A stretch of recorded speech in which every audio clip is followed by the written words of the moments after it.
परमेश्वर पिता का धन्यवाद करते हैं। उसने फिर से अपनी बड़ी कृपा और दया में एक दिन हमारे जीवन में जोड़ा है, ताकि अपने जीवित परमेश्वर की महिमा हम अपने जीवन के द्वारा करने पाएँ। धन्यवाद करते हैं अपने इस जीवन के लिए जो उसने हमको लगातार अवसर देते ही चले जा रहे हैं, और इस कारण से आज के दिन में फिर से हम उसके चरणों में आते हैं, ताकि उसकी महिमा को अपने जीवन में हम देख सकें, उसकी इच्छा को अपने व्यक्तिगत जीवन के लिए समझ सकें और अपने जीवन को और समर्पित कर सकें। और इसलिए आज के दिन के लिए हम परमेश्वर के वचन में दानियल नबी की पुस्तक को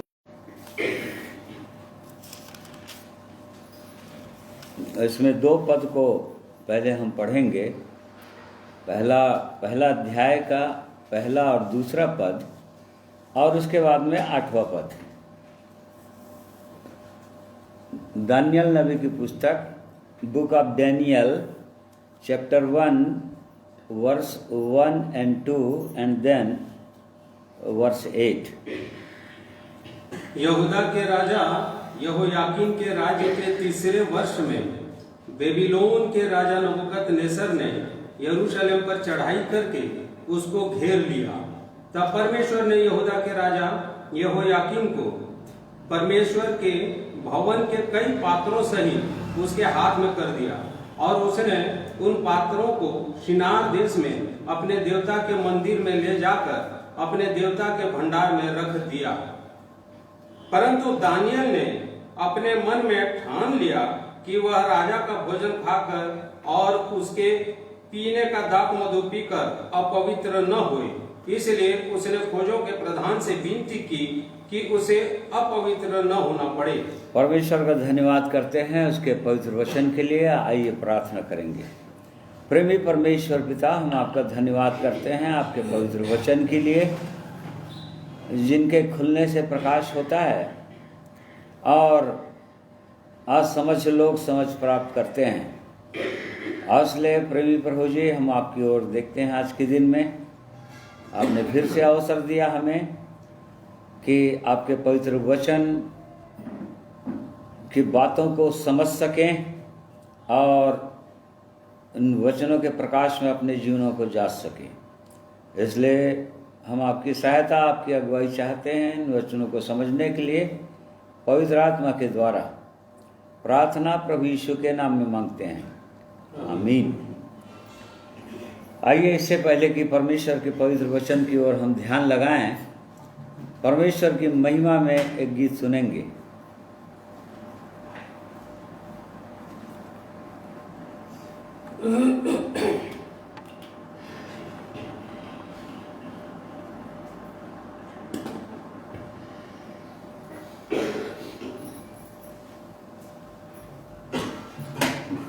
मैं अपने परमेश्वर पिता का धन्यवाद देता हूँ आज के दिन के लिए।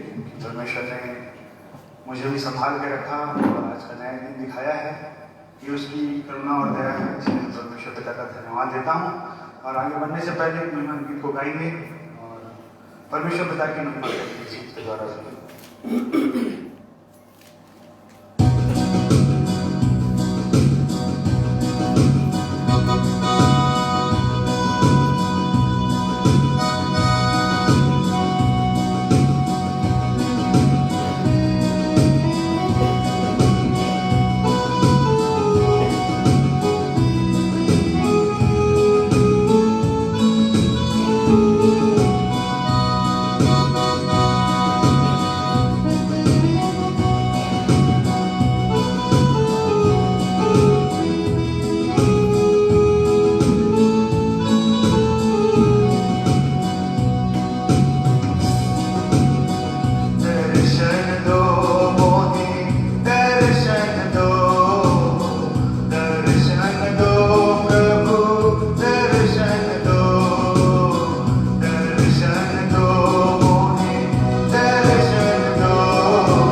जला दो, तुम जला दो जीवन ज्योति मन में मोरी।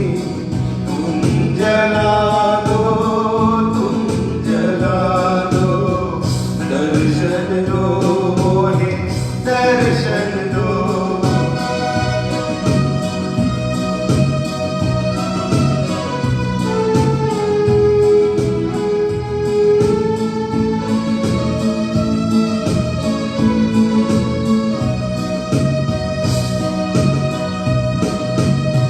तुम बिन जीवन सोना लागे, प्रभु यीशु मोरे तुम हो न्यारे। तुम बिन जीवन सोना लागे, प्रभु यीशु मोरे तुम हो न्यारे। तुम ही जग के तारनहारे, केवलहारे मुक्ति द्वारे। तुम ही जग के तारनहारे, केवलहारे मुक्ति द्वारे। दर्शन दो मोहे दर्शन दो।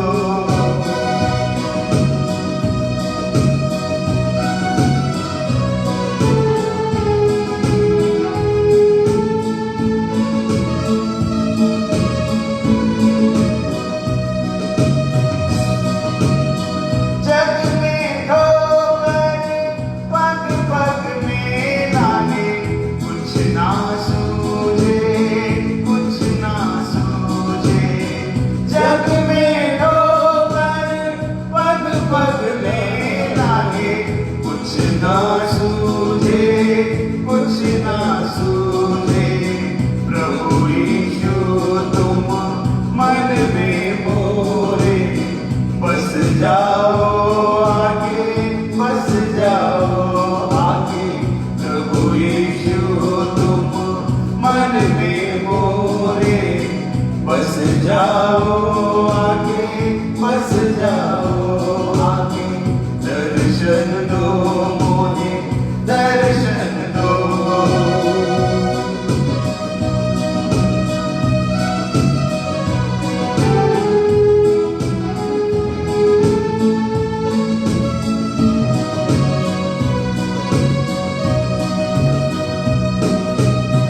महिमा तोरी गाता मन ये, भजता तोरी नाम प्यारी।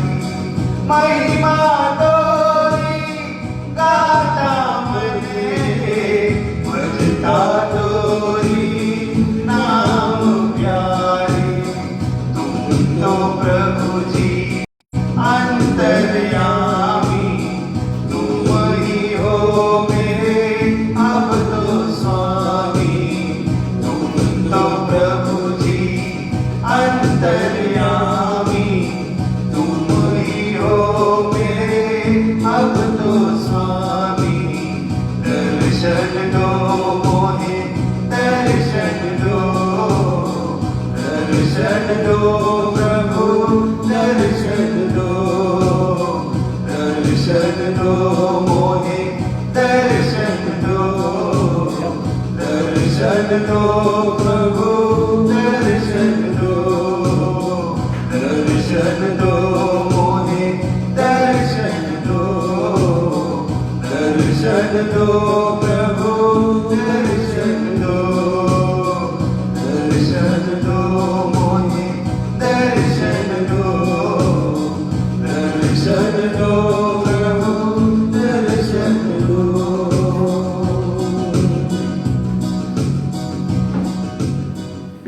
परमेश्वर पिता का धन्यवाद करता हूँ इस गीत के द्वारा।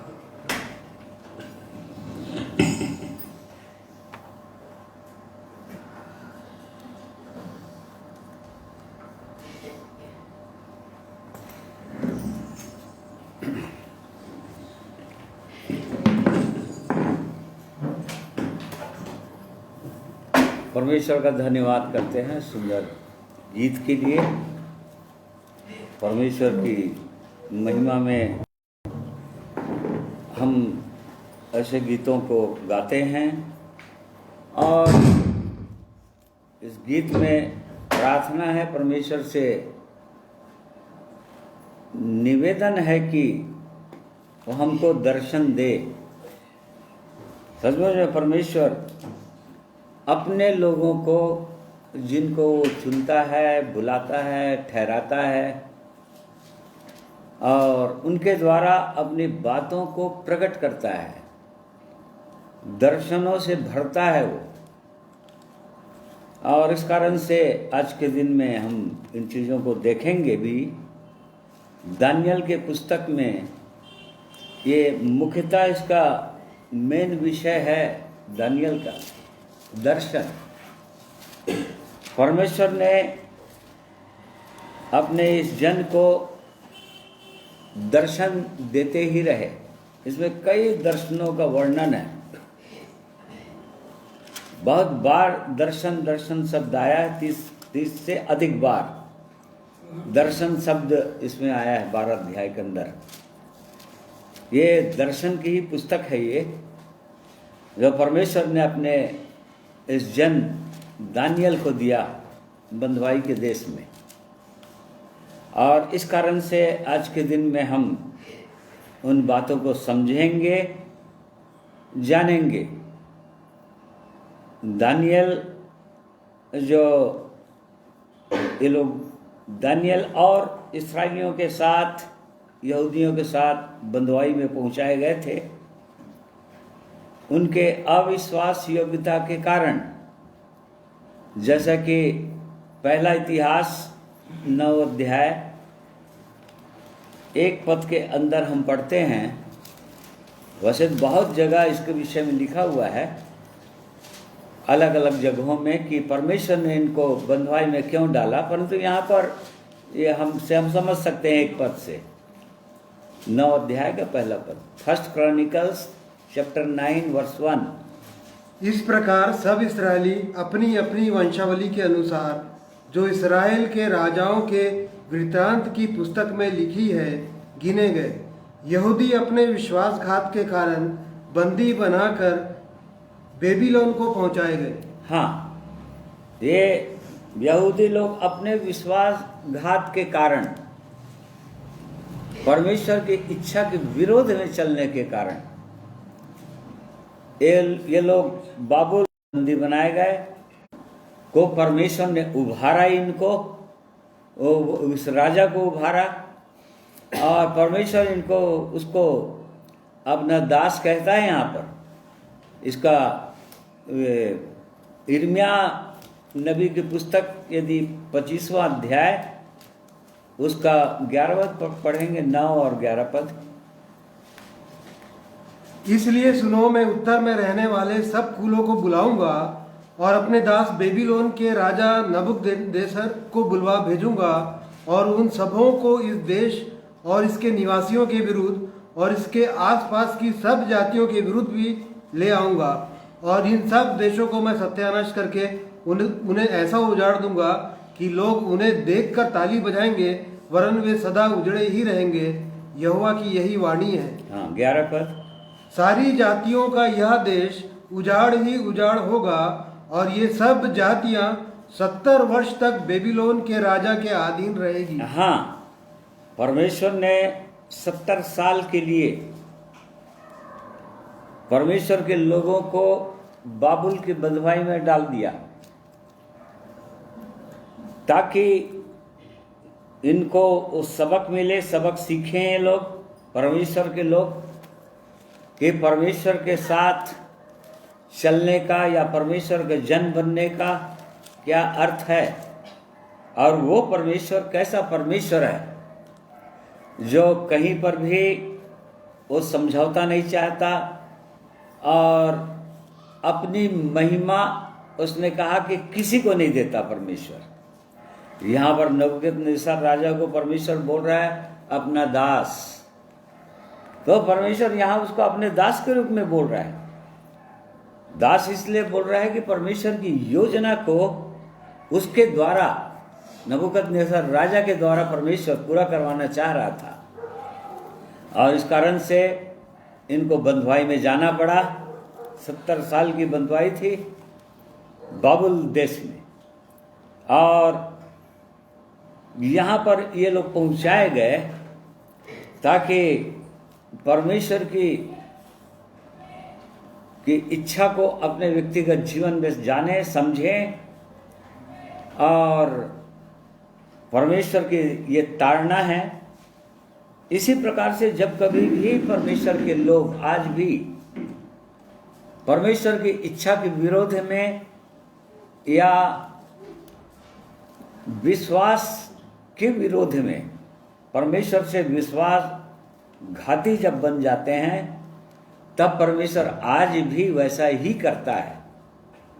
उनको किसी न किसी दुष्ट शक्ति के वश में कर देता है, ताकि परमेश्वर की योजना को अपने व्यक्तिगत जीवन के लिए समझ सकें, सीख सकें, और तब तक करता है जब तक परमेश्वर अपनी योजना को पूरा न कर ले, और उसके लोग जब तक परमेश्वर के चरणों में दीन और नम्र होकर उस सबक को न सीख जाएं। ये परमेश्वर की हमेशा से योजना रही है, और इस कारण से हम यहाँ पर देखते हैं कि यहाँ पर इस्राएली लोग बंधुआई में पहुँचाए गए, यहूदी लोग 70 साल की। परंतु यहाँ पर दानियल के विषय में पढ़ते हैं, बहुत सारे लोग पहुँचाए गए, और राजा ने आज्ञा निकाला कि इस्राएली बंधुओं में से जो लोग इस योग्य ठहरते हैं, या जो लोग बहुत सुंदर, चौथा पद में जैसा कि हम पढ़ते हैं, जो लोग निर्दोष, सुंदर और सब प्रकार की बुद्धि में प्रवीण और ज्ञान में निपुण और विद्वान और राज मंदिर में हाजिर रहने की योग्य हों, उन्हें कसदियों के शास्त्र और भाषा की शिक्षा दे। और तब फिर वहाँ पर 4 लोग चुने गए, और चारों लोग इस योग्य ठहरे। अंततः ट्रेनिंग के बाद इनको योग्य हो, उस देश का की भाषा को समझ सकें, और उसकी भाषा की शिक्षा को समझ सकें, और हर चीज़ वहाँ के दर्शन की बातों को समझ सकें। इस प्रकार से उनको ट्रेनिंग देना था, और तब ये लोग वहाँ पर पहुँचाए गए, और उनको खोजों के प्रधान के अधीन किया गया, ताकि उनको ट्रेनिंग दी जाए राजा की इच्छा के अनुसार, राजा की आज्ञा के अनुसार। और तब फिर यहाँ पर कुछ लोग चुने गए। 6वां पद, उनमें यहूदा की संतान से चुने हुए दानियल, हननिया, मिशाएल और अजर्याह नामक यहूदी थे। और आगे? खोजों के प्रधान ने उनके दूसरे नाम रखे, अर्थात दानियल का नाम उसने बेलतशस्सर, हनिया का सदरक, मिशाइल का मेशक और अजर्याह का अबेदनगो रखा। हाँ, ये राजा ने दूसरा नाम रखा अपने देश में इनका, और इस प्रकार से ये लोग चुने गए ट्रेनिंग के लिए। और यदि ट्रेनिंग पीरियड में ये लोग सही राजा के इच्छा के अनुसार यदि निकलेंगे कार्य में, कि योग्य लोग ठहरेंगे और इनका अपॉइंटमेंट होगा। तो इस प्रकार से इस अध्याय में हमें 2 चीज सुंदर बात देखते हैं। जैसा कि दूसरे पद में हमने पढ़ा, दूसरे पद में, तब परमेश्वर ने यहूदा के राजा यहोयाकीम को परमेश्वर के भवन के कई पात्रों सहित उसके हाथ में कर दिया। हाँ, यहाँ पर हम देखते हैं कि वो परमेश्वर जो सॉवरेन गॉड है, या जो सर्वशक्तिमान परमेश्वर है, संप्रभुता परमेश्वर है, जो सारी सृष्टि को अंततः संचालन करने वाला वो स्वयं परमेश्वर है।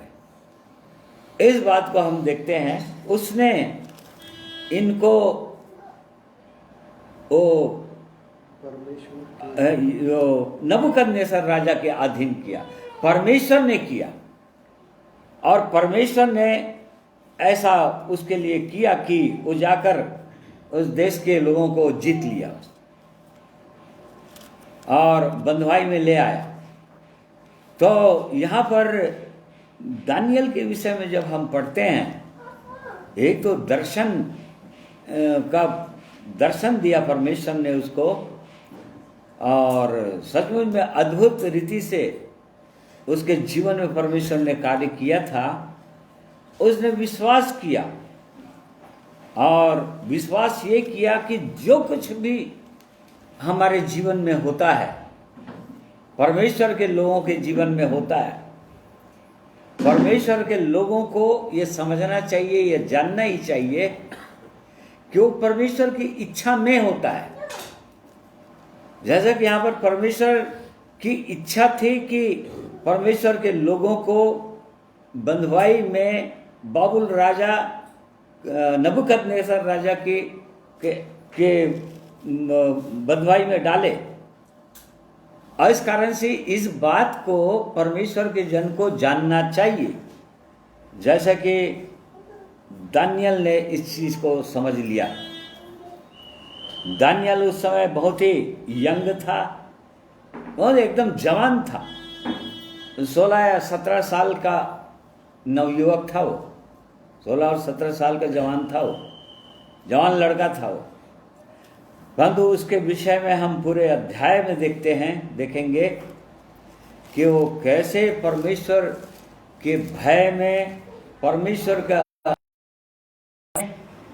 और दृढ़ निश्चयता के साथ किसी भी प्रकार से उस राजा की आज्ञाओं के अनुसार वो नहीं चला, समझौता नहीं किया। वो राजा से डरा नहीं और राजा के अधिकारियों से नहीं डरा। हाँ, जहाँ तक इनको उनकी अधीनता में रहना था उसको उसने स्वीकार किया।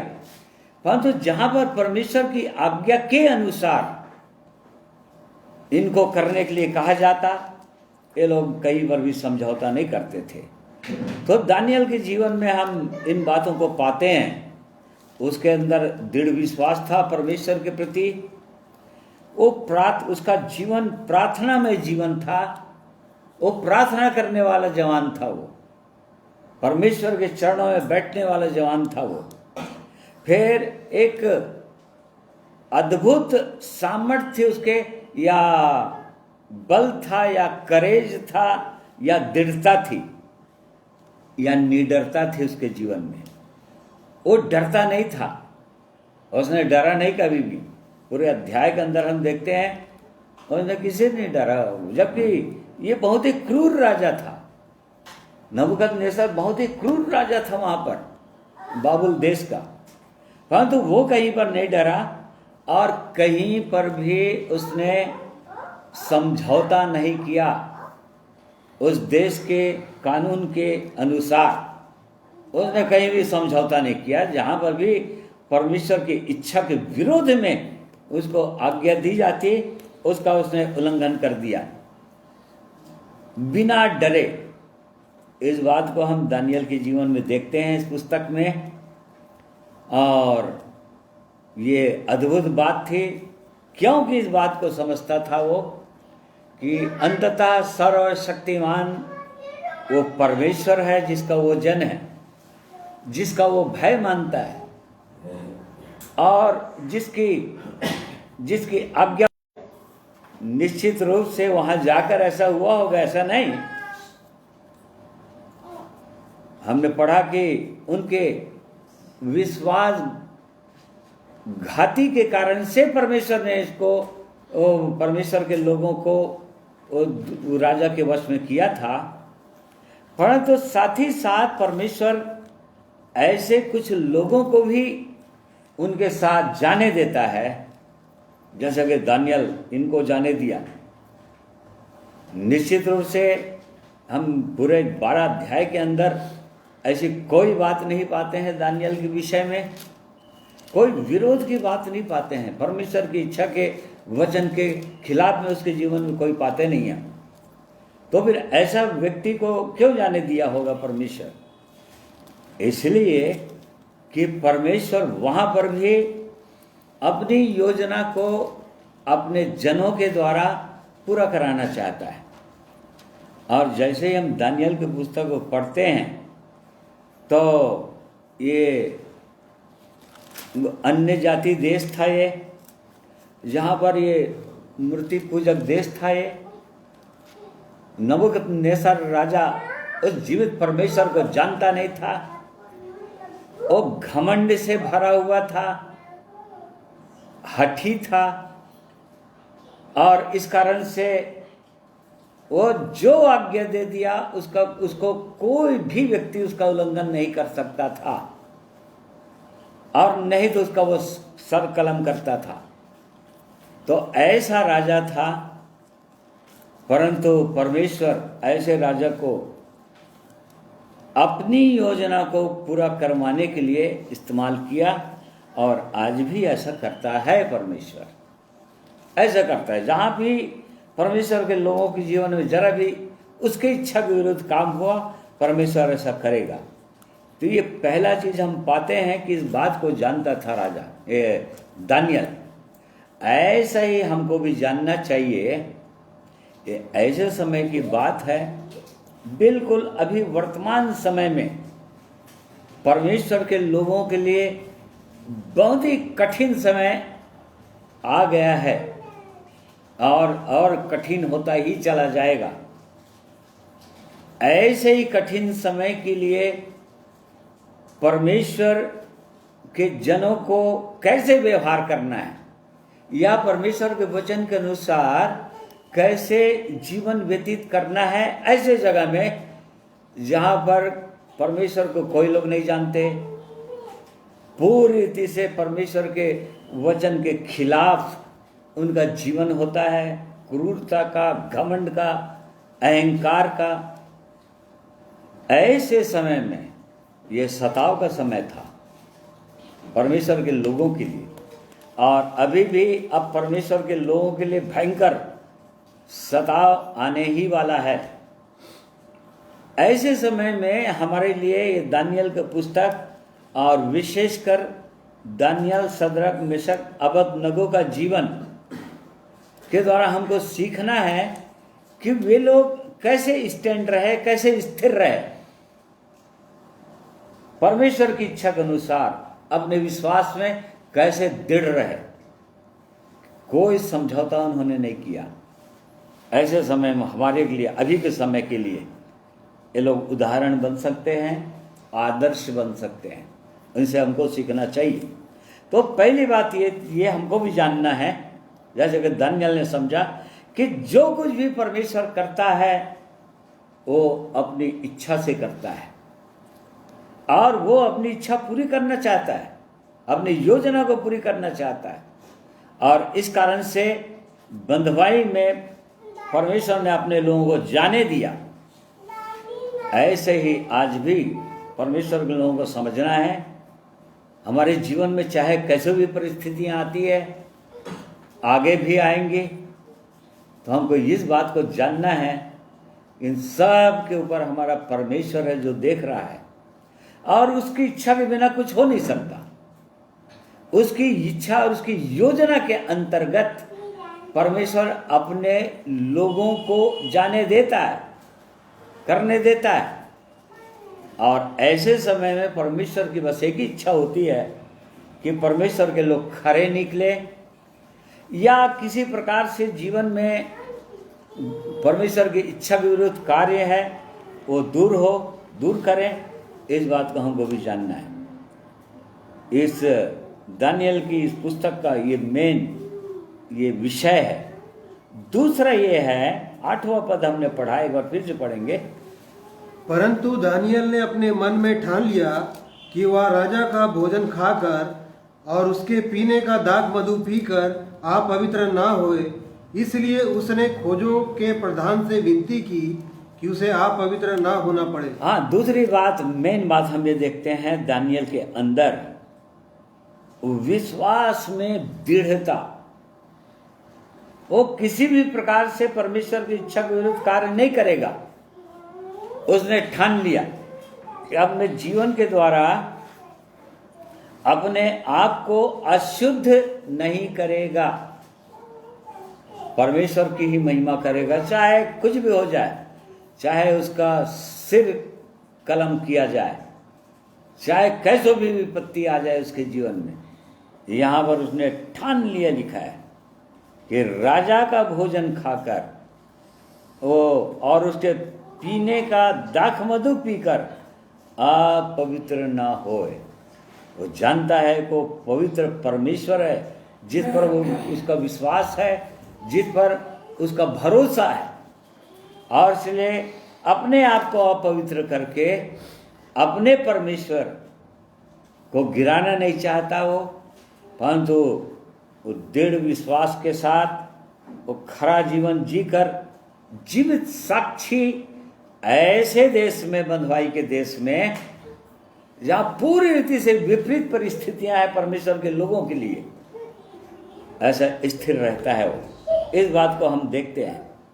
और यदि कोई भी व्यक्ति ऐसा ठान ले अपने जीवन में, जैसे कि अय्यूब के पुस्तक में हम पढ़ते हैं 22 अध्याय उसका 28 पद, बुक ऑफ जॉब 22-28। जो बातें तू ठाने वह तुझसे बन भी पड़ेगी और तेरे मार्गों पर प्रकाश रहेगा। हाँ, देखिए, जो बातें तो ठाने, यदि एक परमेश्वर का जन जिसका संबंध पूरी रीति से परमेश्वर के साथ हो, जिसका भरोसा अपने जीवित परमेश्वर पर हो, वो कुछ भी ठानता है परमेश्वर की इच्छा के अनुसार, यहां पर हम पढ़ते हैं कि वो बन भी पड़ेगा, बन जाएगा, वो मतलब पूरा होगा। क्यों? क्योंकि परमेश्वर उसको पूरा करवाएगा अपने जन के हृदय की इच्छा को, क्योंकि उसके हृदय की इच्छा परमेश्वर की महिमा करने का है, इसलिए वो बन भी पड़ेगा। हम इस बात को देखते हैं, यहाँ पर दानियल अपने मन में ठान लिया कि अपने आप को किसी भी प्रकार से अशुद्ध भोजन या राजा का भोजन, हम लय व्यवस्था की पुस्तक 11 अध्याय में पढ़ते हैं कि परमेश्वर के लोगों को कैसे भोजन खाना चाहिए, कैसे मांस खाना चाहिए, किसका मांस खाना चाहिए, किसका मांस नहीं, कैसे भोजन करना चाहिए, कौन सा भोजन शुद्ध है, कौन सा भोजन अशुद्ध है, ये परमेश्वर के जन को पता है। और वैसे ही नीति वचन के अंदर हम जानते हैं कि दाख मधु पीकर अपने आप को अपवित्र नहीं करेगा।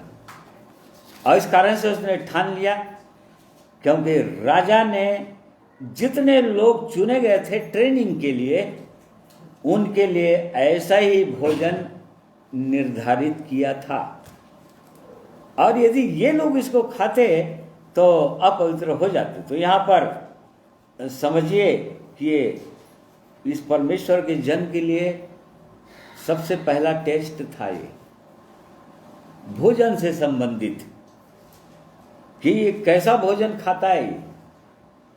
और परमेश्वर हमेशा भोजन से सबसे पहला टेस्ट जब करेगा तो भोजन से टेस्ट करता है वो।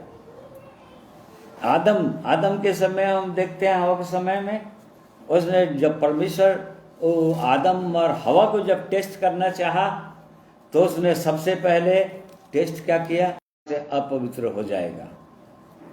तो भोजन सबसे बड़ा, प्रभु यीशु मसीह की जब परीक्षा हुई, 3 परीक्षा, तो सबसे पहला भोजन से संबंधित था।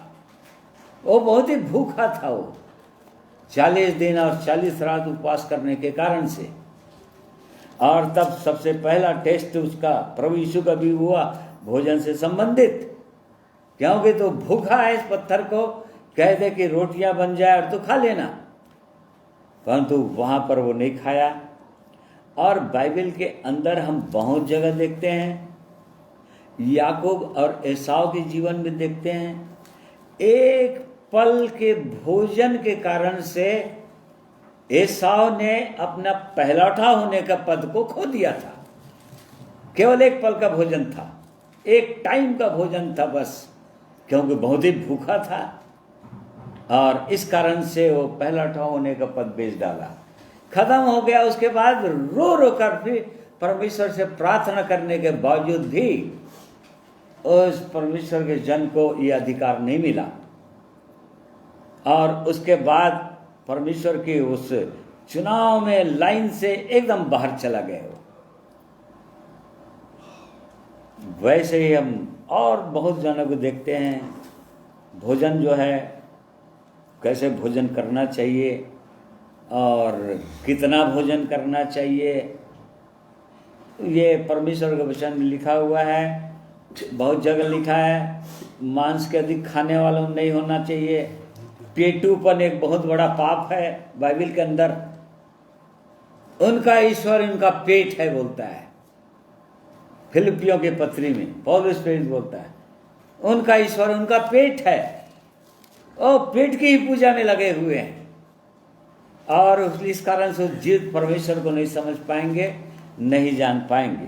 तो यहाँ पर ये दानियल पास हो गया और जैसे ही उसने ठाना, देखिए परमेश्वर काम कैसे करता है। 9 पद, परमेश्वर ने खोजों के प्रधान के मन में दानियल के प्रति कृपा और दया भर दी। देखिए परमेश्वर हमारे हृदय के निर्णय को जानता है। वो एक परमेश्वर के जन का हृदय के यदि निर्णय हो जाए, नए प्रभु चाहे कुछ भी हो जाए, इसके सामने में, दुष्ट के सामने में या आपकी इच्छा के विरोध अपने लाभ के लिए किसी भी प्रकार से कोई समझौता नहीं करूंगा। और परमेश्वर दानियल की हृदय के निर्णय को देखा, क्योंकि लिखा है कि उसने मन में ठान लिया, अपने हृदय के अंदर उसने ठान लिया। अब काम कौन कर रहा है? परमेश्वर कर रहा है। यहां पर भी हम उसके विश्वास को देखते हैं कि वो परमेश्वर जिसका वो सेवक बना है, जिसका वो भय मानता है, वो परमेश्वर सब कुछ कर सकता है। और उस कारण से परमेश्वर खोजों के प्रधान के अंदर काम करना शुरू किया और इनकी इच्छा के अनुसार इनको भोजन दिया जाए। और तब फिर खोजे को प्रधान जो उनके ऊपर अधिकारी ठहराए गए थे, उन्होंने कहा कि तू तो हमारा गर्दन को कटवा देगा, क्योंकि राजा क्रूर राजा है, उसकी आज्ञा कोई टाल नहीं सकता। उसी ने भोजन निर्धारित किया। परंतु परमेश्वर का जन उनसे विनती किया। 12 पद, मैं तुझसे विनती करता हूँ कि अपने दासों को 10 दिन तक जांच, हमारे खाने के लिए साग पात और पीने के लिए पानी ही दिया जाए। देखिए उसका विश्वास देखिए। यहाँ पर यह परमेश्वर के जन को विश्वास देखिए, पूरा विश्वास के साथ उसने कहा हमको 10 दिन तक भर जांच ले बस, क्योंकि वो जान रहा है कि उसका परमेश्वर जो सर्वशक्तिमान सर्व सत्ताधारी वो परमेश्वर है, जिसने इनको बंधुआई में जाने के लिए उकसाया है या उसने भेजा है, और वो उसकी परीक्षा ले रहा है। और इस कारण से उसका विश्वास जांच ले, और तब जब उसने जांचा और देखा तो परमेश्वर ने अद्भुत रीति से काम किया। 17 पद, परमेश्वर ने उन चारों जवानों को सब शास्त्रों और सब प्रकार की विद्याओं में बुद्धिमानी और प्रवीणता दी, और दानियल सब प्रकार के दर्शन और सपने के अर्थ का ज्ञानी हो गया। हाँ, देखिए परमेश्वर कैसे काम कर रहा है। परमेश्वर ने उन चारों जवानों को, मतलब कार्य अब परमेश्वर कर रहा है, ये लोग नहीं कर रहे हैं। ये अपने भरोसे पर इतनी बड़ी बात उसने नहीं कहा कि मैं नहीं खाऊंगा, नहीं पीऊंगा, राजा का भोजन खाकर अपवित्र हो जाऊंगा, इसलिए मैं नहीं खाऊंगा। वो अपने बल पर ऐसा शब्द उसने नहीं कहा, ऐसा निर्णय नहीं किया, परंतु जान रहा था वो परमेश्वर करेगा। वो सर्वशक्तिमान परमेश्वर है और सब प्रकार के शास्त्र विद्याओं में बुद्धिमानी, प्रवीणता और सब प्रकार के दर्शन के अर्थ का ज्ञानी बना दिया। ठीक है, मतलब पहले उसने शरीर में काम किया परमेश्वर उनके, क्योंकि और जितने ट्रेनिस थे वहां पर उन सब से चमकता हुआ चेहरा उनको दिखाई दिया, जांचने वालों को। मतलब शरीर में काम किया परमेश्वर, शरीर को बनाया उनकी इतना सुंदर, चमक किया, शरीर को सुंदर बनाया। फिर उसके बाद उनके माइंड को बुद्धिमानी से भर दिया और उनके माइंड के अंदर वो बुद्धिमानी दे दिया, अपनी बुद्धि भर दिया, अपना ज्ञान दे दिया परमेश्वर इनको।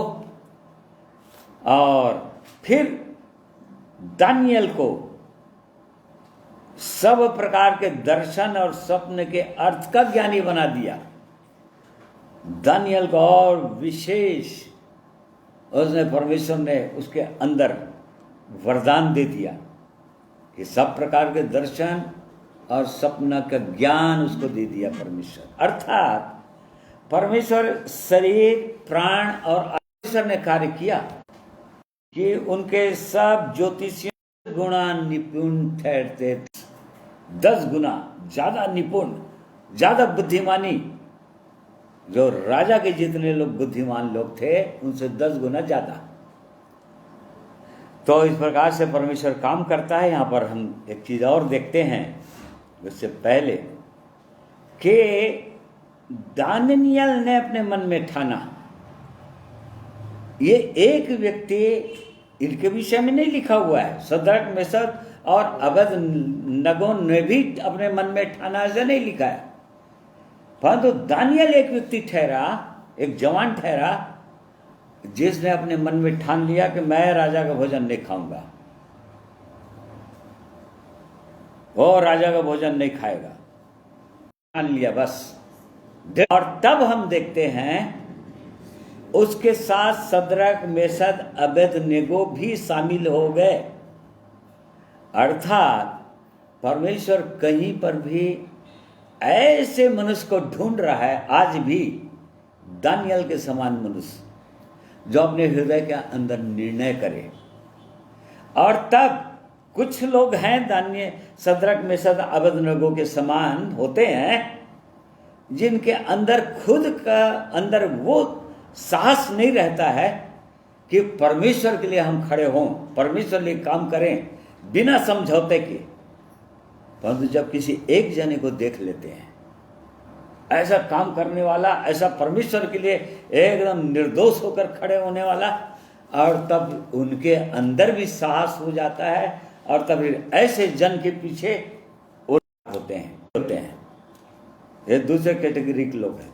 और तीसरे कैटेगरी के लोग और ढेर सारे वहाँ पर यहूदी लोग हैं जो बंधुआई के देश में गए हैं, परंतु उनके विषय में कुछ भी नहीं लिखा है कि वो लोग कहीं पर भी परमेश्वर की महिमा किए हैं। अर्थात पूरी रीति से समझौतों का उनका जीवन था, थे परमेश्वर के लोग, परंतु उनके विषय में कहीं पर भी बाइबल में लिखा है कि वो लोग भी इनके साथ दिए। हमारे बीच में अभी भी होता है, वो एक जने खड़ा होता है परमेश्वर के लिए, एकदम खरा जीवन जीने के लिए, और तब उसके साथ कुछ लोग हिम्मत करते हैं कि नहीं हम भी साथ देंगे, या परमेश्वर कुछ लोगों को उभारता है ताकि उसको साथ दें। और कुछ लोग ऐसा होते हैं कि पूरी रीति से समझौतों का जीवन, उनके जीवन के द्वारा कहीं पर भी कोई परमेश्वर की महिमा नहीं होता है, ऐसे लोग होते हैं। तो इस बात को हम देख रहे हैं यहाँ पर। तो ये पहले अध्याय के अंदर हम इन सब चीज़ों को देख सकते हैं कि ऐसे समय में, जबकि ये सताव का समय था और अभी परमेश्वर के आने वाला है, परमेश्वर के चारों जवानों का जीवन हमारे लिए एक उदाहरण बन सकता है। क्या ऐसे सताव के समय में जब पूरी रीति से हमारे विरोध में हो जाए सब चीज, और तब कैसे विश्वास में हम स्थिर रह सकते हैं और अपनी गवाही, एकदम खरी गवाही को हम रख सकते हैं। ये यहाँ पर हम देखते हैं पहले अध्याय के अंदर। ऐसा जब भी हम ठान लेते हैं, जब भी परमेश्वर के लोग ऐसा ठानते हैं, तो परमेश्वर ऐसा कार्य करता है। जब तक एक व्यक्ति अपने निर्णय, अपने हृदय के अंदर निर्णय काम नहीं करता, बहुत बातों में गिरे हुए हैं, गिरे रहते हैं और बार बार गिरावट का जीवन जीते रहते हैं, बार बार गिरते रहते हैं, उसी चीजों में गिरते रहते हैं। उसका बस कारण यही होता है, उनके हृदय के अंदर वो निर्णय नहीं होता है कि नए परमेश्वर ये काम अब नहीं होगा, मतलब नहीं होगा। यदि ऐसा निर्णय हो जाए तो काम परमेश्वर करना शुरू करता है, क्योंकि परमेश्वर की इच्छा है कि परमेश्वर के लोग बहुत ही सुंदर जीवन जिए, खराई का जीवन जिए, पवित्रता का जीवन जिए, परमेश्वर के एक एक वचन के अनुसार चलें। ये परमेश्वर की इच्छा है और इस कारण से काम परमेश्वर करना शुरू कर देता है। इस बात को हम ये पहले अध्याय के अंदर हम देख सकते हैं कि कैसे परमेश्वर ने इनके जीवन में काम किया। और तब जब 3 साल बीत गए, 19 पद पढ़िए। राजा उनसे बातचीत करने लगा और दानियल, हननिया, मिशाइल और अजरिया के तुल्य उन सब में से कोई ना ठहरा, इसलिए वे राजा के सम्मुख हाजिर रहने देखिए। और इनके समान 4 लोगों के समान जब 3 साल जब बीत गए, जब ट्रेनिंग पीरियड खत्म हो गया, तब यहाँ पर लिखा है, इंग्लिश बाइबल में लिखा है राजा उनसे बातचीत करने लगा। इंग्लिश बाइबल में पढ़ेंगे तो यहाँ पर लिखा है किंग इंटरव्यूड देम, मतलब राजा अब उनका इंटरव्यू लिया सबका। और जब इंटरव्यू लिया तो उसने देखा कि 4 लोगों के समान कोई लोग इतने बुद्धिमान नहीं है, किसी का चेहरा इतना नहीं चमक रहा है और कोई ऐसे दर्शन की बातें का ज्ञान नहीं रखते हैं। इस बात को जाना और तब राजा ने नियुक्त कर दिया कि अब ये लोग राज दरबार में रहेंगे। अब उसका राज दरबार के कार्यकार्य में रहेंगे और दानियल राजा के साथ ही बैठेगा। ये निर्णय उसने किया। फिर दूसरे अध्याय के अंदर हम जब आते हैं, तब नबूकदनेस्सर राजा एक स्वप्न देखता है। हम पूरा डिटेल में नहीं जा रहे हैं, परंतु आउटलाइन देख रहे हैं इसका। आप लोग पढ़ सकते हैं इसको और अध्ययन कर सकते हैं और समझ सकते हैं। राजा ने स्वप्न में देखा और स्वप्न देखकर बहुत घबरा गए। हो ये क्या है, क्या सपना है? और तब उसने दूसरा पद, तब राजा ने आज्ञा दी कि वे ज्योतिषी, तंत्री, क्रोने और कसदी बुलाए जाए कि वे राजा को उसका स्वप्न बताए। हाँ, इसलिए वे आए और राजा के सामने हाजिर हुए। देखिए, वो बहुत ही व्याकुल हो गया है। पहले पद में लिखा है कि उसको नींद नहीं आई,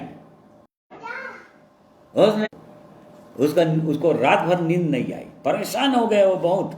और तब फिर अपने बुद्धिमान लोगों को, ज्योतिषियों को, तंत्रियों को, यहाँ पर टोना लिखा है, एक्चुअल बुद्धिमान लोगों के लिए है ये, और कसदी बुलाए गए कि राजा को उसका स्वप्न बताएं, उसका अर्थ बताएं। परंतु राजा ने क्या कहा? तीसरे पद, तब राजा ने उनसे कहा, मैंने एक स्वप्न देखा है और मेरा मन व्याकुल है कि स्वप्न को कैसे समझूं।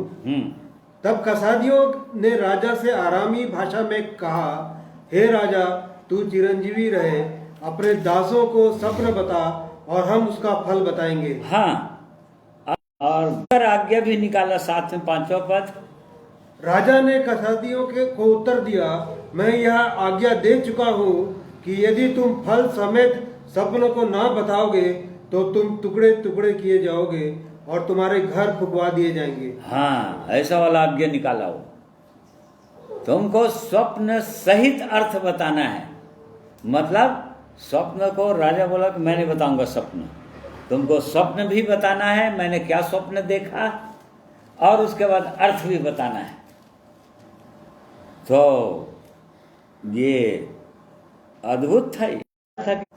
और हठी भी राजा था, घमंडी राजा था, धूर्त राजा था। वो जानता था कि लोग बाग कैसे इसको बेवकूफ बना सकते हैं, क्योंकि ये नौवां पद पढ़ बोला,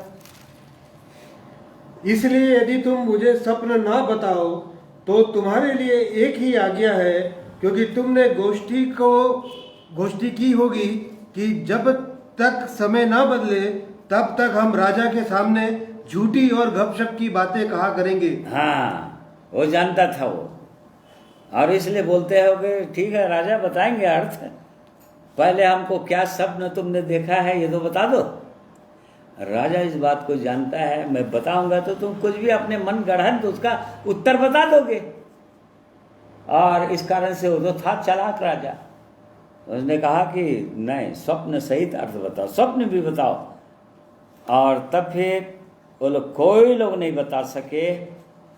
और तब वो राजा भयंकर झुंझला उठा, लिखा है, और सब परमेश्वर के लोग, क्योंकि ये लोग भी बुद्धिमान लोग थे, और इस कारण से राजा भयंकर गुस्से में आया और आज्ञा दे दिया कि सब लोग घात किए जाएं। ये इसलिए 13 पद पढ़िए। अतः यह आज्ञा निकली और पंडित लोगों को घात होने पर था, और लोग दानियल और उसके संगियों को ढूंढ रहे थे कि वे भी घात किए जाएं। हाँ, और तब ये लोग भी घात होने वाले थे। और तब दानियल ने, यहाँ पर लिखा हुआ है 14 पद, तब दानियल ने अंगरक्षकों के प्रधान आर्योक से जो बेबीलोन के पंडितों को घात करने के लिए निकला था, सोच विचार कर और बुद्धिमानी के साथ कहा। हाँ देखिए, है तो बहुत बुद्धिमानी, बुद्धि दे दिया था परमेश्वर उसको, दानियल को, और स्वप्न और दर्शनों के विषय में ज्ञान दे दिया था कि उनके अर्थों को बता सके। और इस कारण से वो अंगरक्षकों के प्रधान को उसने कहा कि ठीक है, एक समय निर्धारित करो, राजा को बोलो कि एक समय निर्धारित करे और बता दो कि एक है बंधुआई से आए हुए लोगों में दानियल नाम का, और वो अर्थ बता देगा, स्वप्न भी बता देगा और अर्थ भी बता देगा। ऐसे जाकर उसने राजा को कह दिया। तब 17 पद, तब दानियल ने अपने घर जाकर अपने संगी हनन्याह, मिशाएल और अजर्याह को यह हाल बताकर कहा, इस भेद के विषय में स्वर्ग के परमेश्वर की दया के लिए यह कहकर प्रार्थना करो कि बेबीलोन के और सब पंडितों के संग दानियल और उसके संगी भी नष्ट ना किए जाएं। हाँ, अब जब ऐसे कर दिया समय, और तब यहाँ पर बड़े विश्वास के साथ दानियल कितना नम्र व्यक्ति भी होगा, यहाँ पर हम इस वचन से पाते हैं। जबकि दानियल को परमेश्वर ने ये बुद्धि दे दिया था कि वो दर्शन के अर्थ बता सकता था, वो स्वप्नार्थ, परंतु देखो अकेला नहीं बताऊंगा बोला। अपने इन साथियों को, तीनों को भी लिया साथ में, उनको बुलाया और उसने कहा कि चलो एक साथ हम प्रार्थना करेंगे ताकि परमेश्वर हम पर प्रकट करे कि राजा कौन सा स्वप्न देखा है और उसका अर्थ क्या हो सकता है। इसको मालूम नहीं है, परंतु पूरा विश्वास के साथ उसने वो खोजों के प्रधान को बोल दिया कि वो दानियल बताएगा, जाकर राजा को कह दो। जबकि उसको न तो स्वप्न मालूम है न ही उसका अर्थ मालूम है, परंतु देखिए उसका विश्वास कैसा है। इस परमेश्वर के जन का विश्वास कैसा है। बड़े विश्वास के साथ उसने कह दिया कि जाकर राजा को कहो, वो अर्थ बताएगा। और तब फिर उसने हनन्याह, मिशाएल और अजर्याह को, जो सदरक, मेशक, अबेदनगो का ओरिजिनल नाम था, यहूदी नाम था, उनको लिया अपने साथ और एक साथ वो लोग प्रार्थना किए परमेश्वर से, और जीवित परमेश्वर से प्रार्थना किए, स्वर्ग के परमेश्वर से। देखिए यहाँ पर क्या लिखा है, स्वर्ग के परमेश्वर की दया के लिए। वो जान रहे थे कि स्वर्ग में परमेश्वर है हमारा, वो सर्वशक्तिमान परमेश्वर है, जो सब चीज़ों का संचालित करता है वो परमेश्वर, और उसी ने हमको बंधुआई में डाला है और वही अद्भुत काम करना चाहता है। और इस प्रकार से वो लोग एक हुए, एक मन के हुए। निष्पत तब वह भेद दानियल को रात के समय दर्शन के द्वारा प्रकट किया गया। तब दानियल ने स्वर्ग के परमेश्वर का यह कहकर धन्यवाद किया, परमेश्वर का नाम युगानुग धन्य है, क्योंकि बुद्धि और पराक्रम उसी के हैं। हाँ, और तब जब दोनों चारों लोग एक साथ मिलकर प्रार्थना किए, यहाँ पर देखिए प्रार्थना का बड़ा बहुत महत्व है, कलीसियाई प्रार्थना का। इसीलिए प्रभु यीशु ने कहा, जहाँ 2 या 3 मेरे नाम में एकत्रित होते हैं और मेरे नाम में प्रार्थना करते हैं, और जो मांगेंगे हो जाएगा। अर्थात परमेश्वर की इच्छा के अनुसार जो मांगेंगे, अपनी इच्छा के अनुसार मांगेंगे तो नहीं होगा। परंतु यहाँ पर चूंकि परमेश्वर की इच्छा को जानना चाह रहे थे, वो राजा का स्वप्न और उसका अर्थ को समझना चाह रहे थे, इस कारण से जब प्रार्थना किए तो ये भेद चारों पर नहीं प्रकट किया, दानियल पर प्रकट किया। रात में दर्शन में जब ये सो रहा था, तब परमेश्वर ने स्वप्न बताया उसको, राजा ने ऐसा ऐसा ऐसा ऐसा स्वप्न देखा और उसका ये अर्थ है। इस प्रकार से परमेश्वर ने, स्वर्ग के परमेश्वर, और जब ये दर्शन ये मिल गया उसको, अर्थ समझ में आ गया उसको, परमेश्वर ने दिखा दिया, तब स्वर्ग के परमेश्वर का धन्यवाद करने लगा। परमेश्वर का नाम युगान युग धन्य है। वो परमेश्वर की महिमा करने लगा, वो युग युग का परमेश्वर है। और कितना महिमा कर रहे हैं यहाँ पर, जो सब कुछ करता है, समयों और ऋतुओं को वही बदलता है, राजाओं का अस्त और उदय भी वही करता है। जो कोई भी किसी समय में भी परमेश्वर के लोगों के लिए, उस समय के लोगों के लिए जो भी राजा खड़ा होता है, वो परमेश्वर खड़ा करता है। लिखा है परमेश्वर अपनी योजना को पूरा करने के लिए खड़ा करता है। भले वो राजा लोग चाहे परमेश्वर को जाने या ना जाने, कैसे भी हो, परंतु ये परमेश्वर की इच्छा होता है। और उसके बाद वो सब धन्यवाद दे दिया पूरा, वही गुड़ और गुप्त बातों को प्रकट करता है। इसलिए उसका धन्यवाद, स्तुति हो परमेश्वर की। और जो कुछ भी इन्होंने मांगा था, तूने मुझ पर प्रकट कर दिया है। कैसा कैसा धन्यवाद दे रहा है। जो हमने मांगा था परमेश्वर, हम लोग चारों भाई मिलकर जो प्रार्थना किए थे, और उसको तूने प्रकट कर दिया। इसलिए यिर्मयाह 3:3 में लिखा हुआ है, उससे मुझसे प्रार्थना कर, और तब फिर जो बातें तेरे कठिन है वो तुझको प्रकट कर दूंगा, तुझे बता दूंगा। और सचमुच इन्होंने प्रार्थना किया, परमेश्वर ने दानियल पर इस बात को प्रकट कर दिया, और तब ये लोग उसकी महिमा बढ़ाई, बहुत तारीफ करने लगे अद्भुत रीति से। और हमारा जीवन होना चाहिए परमेश्वर की इच्छा और योजना के अनुसार।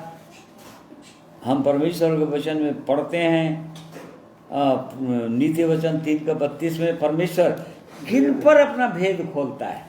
वहाँ पर लिखा है वो सीधे लोगों पर अपना भेद, मतलब दानियल का जीवन, दानियल का कैरेक्टर कैसा था, इससे हमको समझ में आता है, क्योंकि परमेश्वर उस पर भेद प्रकट किया। पढ़िए उसको। क्योंकि यहोवा कुटिल से घृणा करता है, परंतु वह अपना भेद सीधे लोगों। हाँ, अपना भेद वो सीधे लोगों पर खोलता है, सब पर नहीं खोलता परमेश्वर। वो ऐसा परमेश्वर है। उसने दानियल पर प्रकट किया, क्योंकि उसका जीवन परमेश्वर की दृष्टि में बहुत ही सीधा जीवन था, खरा जीवन था। इस कारण से उस पर प्रकट किया गया। भजन संहिता 25 का 14 पद भी हम पढ़ेंगे तो वहाँ पर पा सकते हैं। हाँ, पढ़िए। यहोवा के भेद को वही जानते हैं जो उससे डरते हैं, और वह अपनी वाचा उन पर प्रकट करेगा। देखिए, जो लोग परमेश्वर का भय मानते हैं, परमेश्वर अपना भेद उन पर प्रकट करते हैं, अपना प्रकाशन उन पर देते हैं। यह परमेश्वर का भेद है बाइबल पूरी रीति से। और इस कारण से जो लोग परमेश्वर से डरते हैं, परमेश्वर का भय खाते हैं, जिनका जीवन परमेश्वर के साथ एकदम सीधा है, मतलब किसी प्रकार से टेढ़ा जीवन नहीं है। टेढ़ा जीवन नहीं है कहने का मतलब, परमेश्वर यदि कहता है, कुछ भी दिखाता है, इसको मान ले तो मान लेते हैं हम लोग। कुछ भी चीज दिखाता है तुम्हारे जीवन में गलत है, मेरी इच्छा के खिलाफ है, वो मान लेते हैं। इसको बोलता है सीधा जीवन, अपराइट लाइफ, सीधा जीवन परमेश्वर के साथ। तो हम यहाँ पर दानियल के विषय में हम पढ़ते हैं। दानियल के जीवन ऐसा था।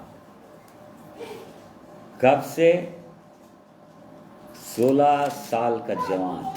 देख लो, 16 साल का जवान, बहुत साल का नहीं हुआ है वो। 16 साल के जवान को परमेश्वर आपने चुना, उसको दर्शन और भेदों का ज्ञान दिया। उसने सपनों का अर्थ बताने का और दर्शन की बातें बताने का, और उनको परमेश्वर उसको अंत तक हम देखेंगे और आगे वो दर्शन देता ही रहा। और अंत तक 70 साल तक, क्योंकि 70 साल की बंधुआई थी बाबुल की परमेश्वर के लोगों का, और तब तक वो परमेश्वर का ये जन परमेश्वर की इच्छा के अनुसार चलता रहा। और परमेश्वर का हम धन्यवाद करते हैं ऐसे जीवन के लिए। और आज के परिप्रेक्ष्य में, वर्तमान समय के अनुसार संसार में, हमारे बीच में ऐसे ही दानियलों की ज़रूरत है, ऐसे जवानों की ज़रूरत है, ऐसे लोगों की ज़रूरत है जो लोग, जिनका जीवन परमेश्वर के साथ एकदम सीधा हो, खरा हो, परमेश्वर का भय मानने वाले लोग हों। और तब परमेश्वर उनको अपनी महिमा के लिए खड़ा करना चाहता है, उठाना चाहता है। आज ले परमेश्वर का धन्यवाद करते हैं। परमेश्वर चाहेगा तो आगे इस अध्याय को हम आगे फिर देखेंगे। आज के दिन में यहीं पर समाप्त करेंगे। और इसलिए परमेश्वर की महिमा में एक गीत और सुनेंगे।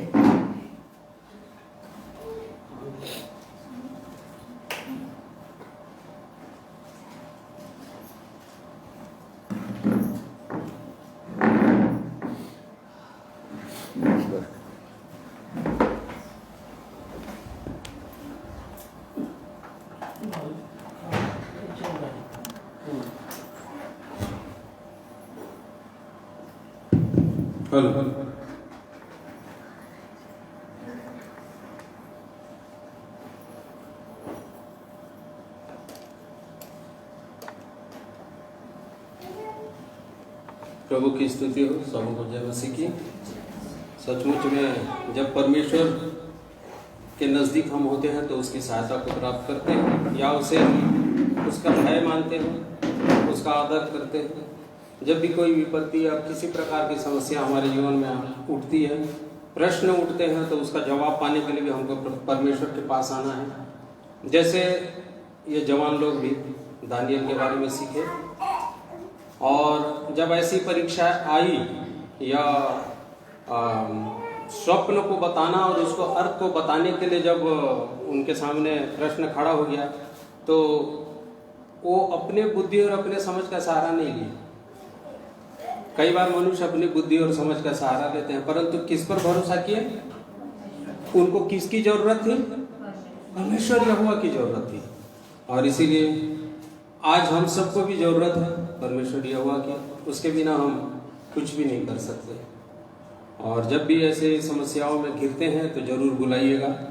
आज मैं भी प्रभु की महिमा के लिए यहोवा को पुकारूंगा, हम सब एक साथ।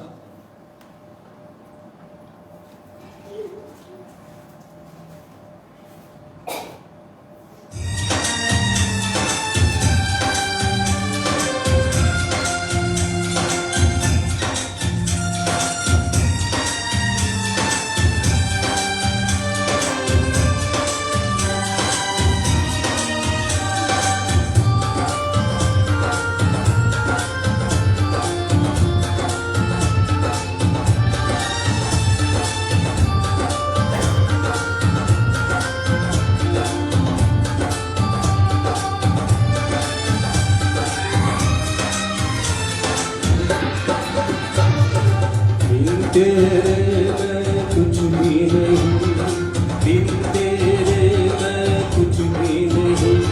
यहोवा मुझे तेरी जरूरत है, यहोवा मुझे तेरी जरूरत है।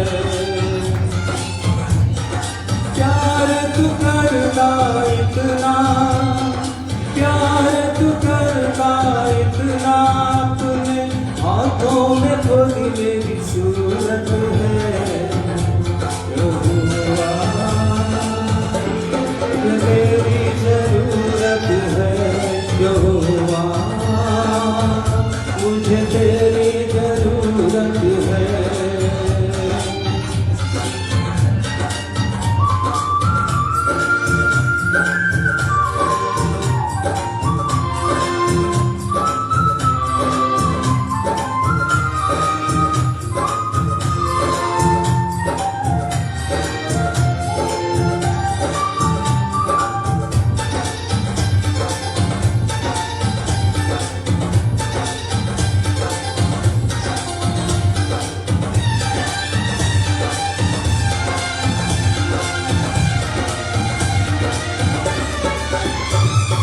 तू मेरे चेहरे की रौनक और है मेरी कुव्वत, तू मेरे चेहरे की रौनक और है मेरी कुव्वत।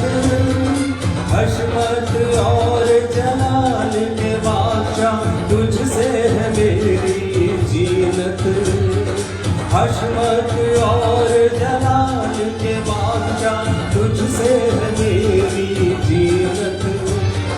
तेरे बिना ये जिंदगी मेरी, तेरे बिना ये जिंदगी मेरी बेरोनक बिन सूरत है। यहोवा मुझे तेरी जरूरत है, यहोवा मुझे तेरी जरूरत है। प्यार तू करता इतना, प्यार तू करता इतना, अपने हाथों में थोड़ी मेरी सूरत है। यहोवा मुझे तेरी जरूरत है, यहोवा मुझे तेरी जरूरत है।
राहों की ज्योति, चराग है कदमों के लिए और मेरी राहों की ज्योति।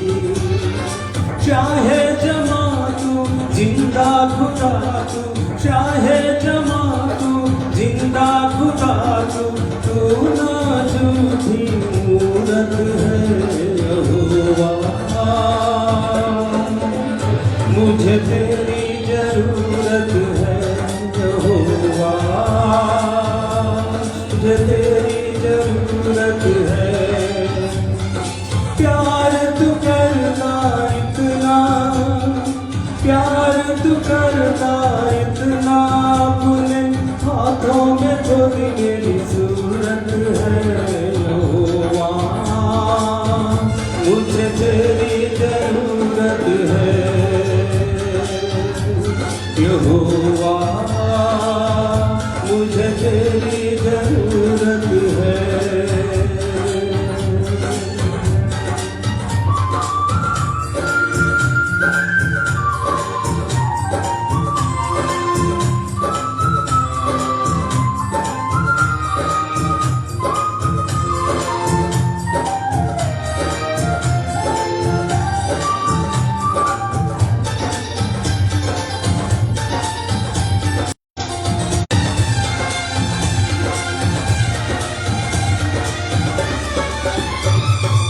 आसमां तूने बनाया, समंदर की हद ठहराई।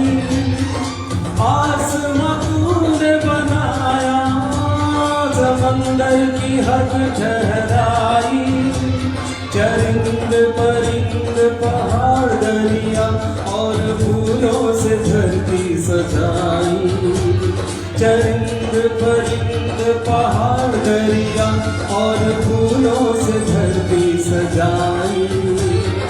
कायनात इतनी सुंदर बनाई, कायनात इतनी सुंदर बनाई, तू खुद कितना खूबसूरत है यहोवा।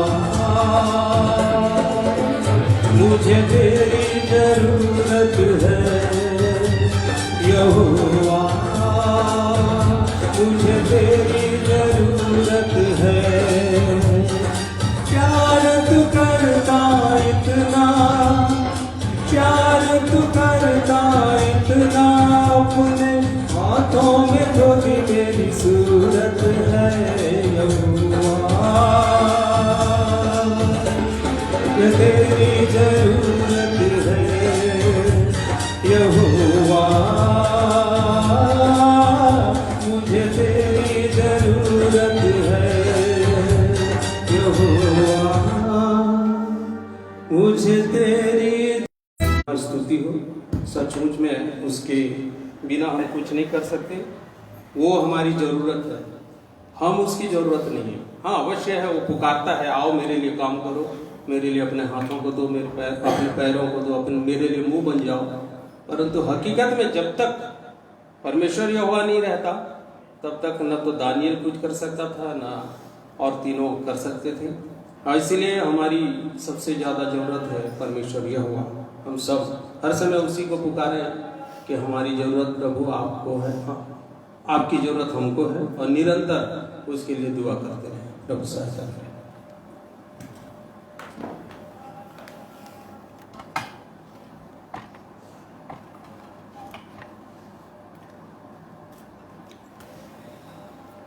सुंदर गीत के लिए धन्यवाद करते हैं अपने प्रिय भाई का, अपने जीवित परमेश्वर का, जो हमारी इस तरह से चिंता करते हैं। यह सच है कि यदि हम परमेश्वर को नहीं जानते या परमेश्वर नहीं होता तो क्या होता। अनिश्चितता की दशा में जीते, जैसे कि आज बहुत सारे लोग ऐसे जी रहे हैं जिनके पास कोई परमेश्वर नहीं, वो परमेश्वर को जानते नहीं, दाएं बाएं का भेद नहीं जानते, सांस टूटेगी तो कहाँ जा रहे हैं इस बात को। तो धन्यवाद करते हैं अपने जीवित परमेश्वर, जिसके अंदर परमेश्वर ने आदि से लेकर अंत तक की सारी बातों को अपने जनों के द्वारा, अपने भजदक्ताओं के द्वारा प्रकट करते, तो एक वचन पूरा होता ही चला जा रहा है। इसलिए करेंगे आज के दिन में आपने हमारी सहायता किया। आपके पवित्र वचन को दानियल के जीवन से हम सीख सके। हाँ प्यारे परमेश्वर, आप अपने लोगों को इसलिए जाके आपके साक्षी हो जाएं, आपकी गवाही दें, जबकि सारा संसार पाप में डूबा हुआ है, अंधकार में डूबा हुआ है। ऐसे समय में महान परमेश्वर, आप चाहते हैं कि आपके लिए ज्योति बन जाए, प्रकाश बन जाए, ताकि अंदर हृदय आपकी सिद्ध इच्छा है। और इसलिए धन्यवाद करते हैं आपके पवित्र वचन के लिए, पवित्र आत्मा की सहायता के लिए, और वैसे ही हर एक प्रिय भाइयों और बहनों के लिए मैं धन्यवाद करता हूं जो लोग आज के दिन में आपके पवित्र वचन को सुने हैं। प्रभु, उन्हें बहुतायत से आशीषित कीजिए। धन्यवाद करते हैं, प्रार्थना प्रभु यीशु के नाम में मांगते हैं, सुनिए, ग्रहण कीजिए, आमीन। प्रिय भाइयों और बहनों, आप सबों का मैं धन्यवाद करता हूं। आपने आज के दिन को, परमेश्वर के वचन को सुनने के लिए समय निकाला।